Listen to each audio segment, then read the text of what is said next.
Producers, in this video, I'm going to tell you how to get Super 8 from Native Instruments absolutely free. The secret is, wait for it, try Loopcloud for 30 days for free. That's all you need to do. If you're already a Loopcloud subscriber, you'll already know that you get this synth for free on top of your benefits from Loopcloud. But if you try Loopcloud, you get it as well. And if you decide to not use Loopcloud after your trial, you get to keep the synth either way. It's a win-win-win. It's easy. The synth is incredible. I'm going to show you how to make an incredible pad sound right now in this video. I've also done a bass tutorial over on the Loopcloud channel, so I'm going to leave a link to that in the video description. But that's enough talking. Try out Loopcloud. Get this synth because it's phenomenal, and so is Loopcloud. Don't sleep on Loopcloud. I'm telling you, I use it every day for all of this music. So anyway, let's jump into this pad sound. This is what we're going to be making in this video.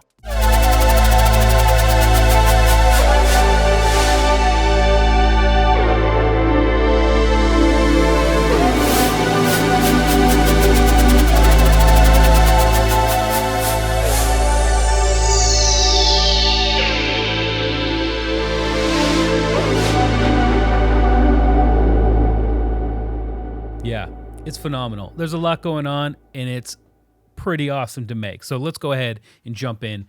I'm going to go ahead and load the init patch. Let's get started. Okay, let's start with oscillator 1. I'm going to change up the shape.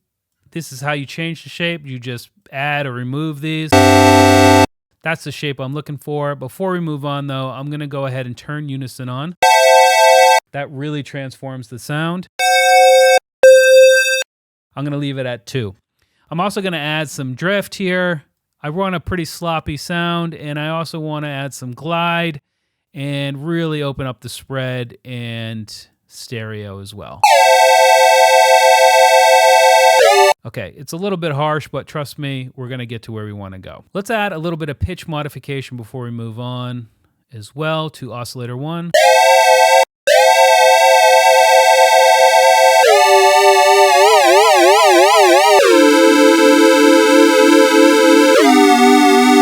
Great. And the next thing I want to do is send oscillator 1 to modulator 1 for now. I'm going to go ahead and just pull this up. And as I do that, you'll see visually that the shape is moving. And I'm going to pull it up a little bit more. Cool. So right now it's going to modulator 1. That's going to change in a minute, but let's go ahead and just pull down the speed of modulator 1 just for now. Maybe like 0.10. Beautiful. It's a little bit of crackly, but we're going to fix that in a second. Next thing I'm going to do is switch over to oscillator 2, and let's work out the sound over here. Now, that's pretty cool, but I want to like reduce the toothiness of the sawtooth, and I can do that by taking this and moving this over, and you'll see again that the shape moves. So I'm going to take that and make it a little more subdued. Now I want this one to be bassy. So what I'm going to do is instead of sync to the keyboard, I'm going to turn that off. Tell me that's not gnarly. Just that alone is awesome. But I'm going to pull that up a little bit.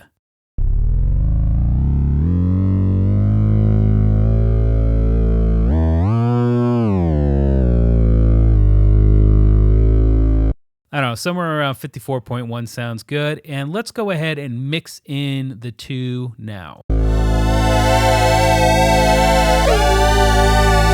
So we've got our low end now in oscillator 2 and a lot of movement happening on the higher end of the frequency spectrum driven by oscillator 1. Let's start to filter it and deal with our amp envelope. So this is a pad, so a pretty long attack is pretty standard, pretty long release. And let's roll off some of the filter.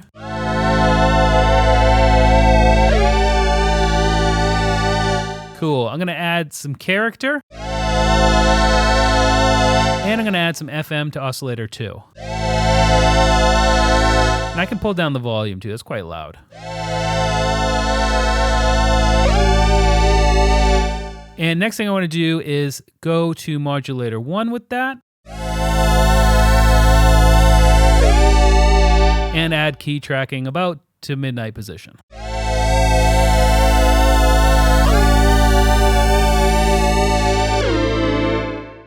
Now, the next thing I want to do is modulate the speed of modulator 1 with modulator 2.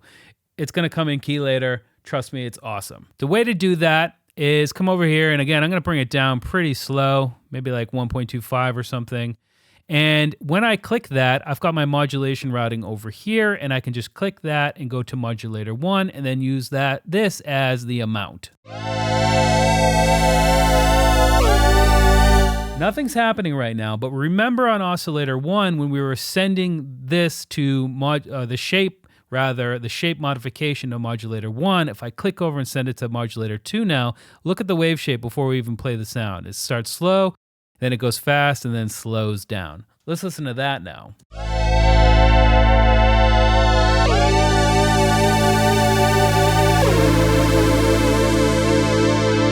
It's really starting to make the sound more interesting and character rich. The next thing I want to do though is make some white noise do the same sort of thing. So when I click right here, this will actually become a white noise shape. Okay, but what I want to do is click that, and down here in the modulation, I want to go to modulation 2, and I also want to go to the filter envelope. And again, we're going to come up and make a long attack, and decay, and release.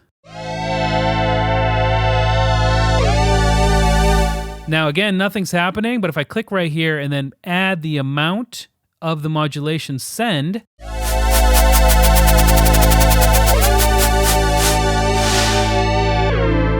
tell me that's not cool. So the next thing I want to do is maybe just pull down the rate here just a little bit.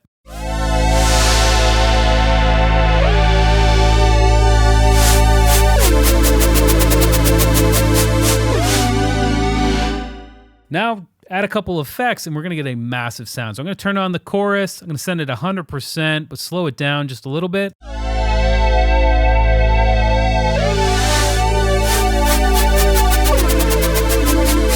And turn on the reverb. And this actually has this one called Galactic, which is massive. And I'm going to go ahead and just crank it up. It sounds so good.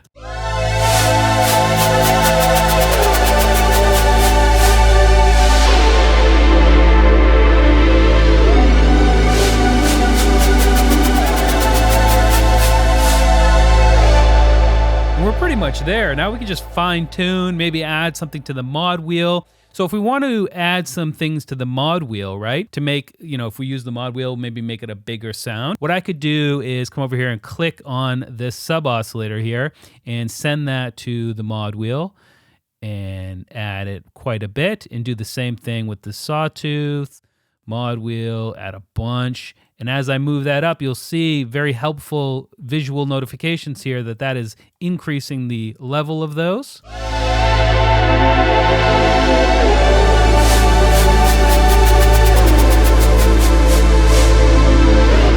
And let's just see what happens if I send that to the mod wheel and bring it down.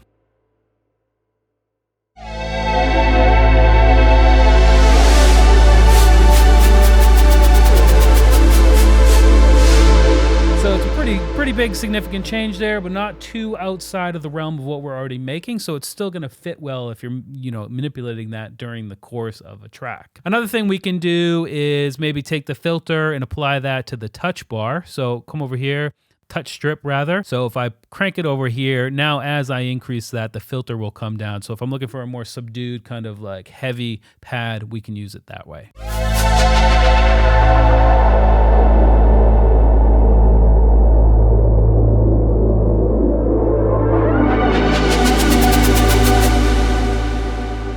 Oh, the last thing I want to do is actually, let's add the pan to modulator 1. Just to add a little bit of movement there. And as I increase that, you'll see the pan go up. That's probably too far. I'm going to pull it down a little bit.